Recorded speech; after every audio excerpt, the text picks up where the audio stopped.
LRH went on with his business, further researching Dianetics and Scientology. All the while, these attacks continued. But finally, a response was in order if these psychs were to be prevented from creating a slave society. In January of 1956, a plan the psychs had hatched 30 years before was about to come to fruition. They had formulated a plan to infiltrate all levels of society so that they, and they alone, were the decision makers as to what was right and wrong. In this way, they could do away with the influence of religion and even the family in matters of morals and mores of a civilization. I'm not joking here. This is all a matter of public record. Their plan for the U.S. was simple. They would purchase 1 million acres of land in Alaska, which they would use as a huge mental health colony.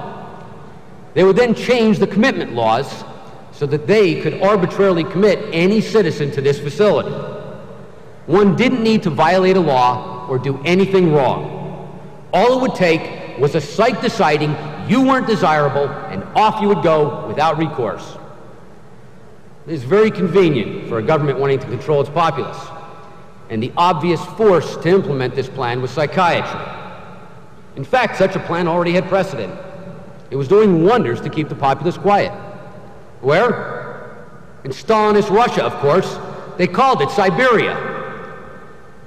Unbelievably, the House of Representatives had already passed the bill to create this facility in Alaska, and by all indications it would fly through the Senate.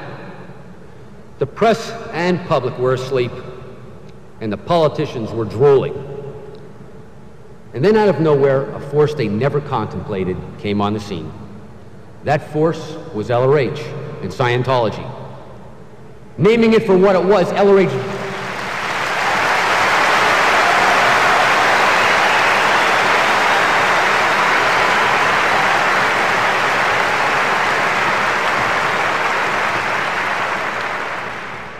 Naming it for what it was, LRH dubbed the plan Siberia, USA. He began a campaign to alert the public and the press to the true meaning of this grand plan. The press finally woke up, and the words Siberia, USA were seen everywhere as a slogan to defeat this danger to personal rights and freedom. You can see some of that press here. Public outcry reached a fever pitch and finally hit its crescendo when the bill failed to pass and was killed in Congress.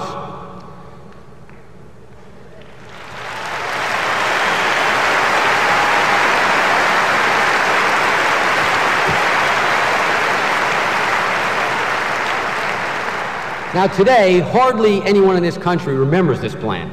In fact, say it to the press and they think you were joking. I know, I did. The country has LRH and Scientology to thank for destroying this master plan that came within hours of becoming law. Now, even if the public have forgotten, it was a blow the psychiatrists would not forget.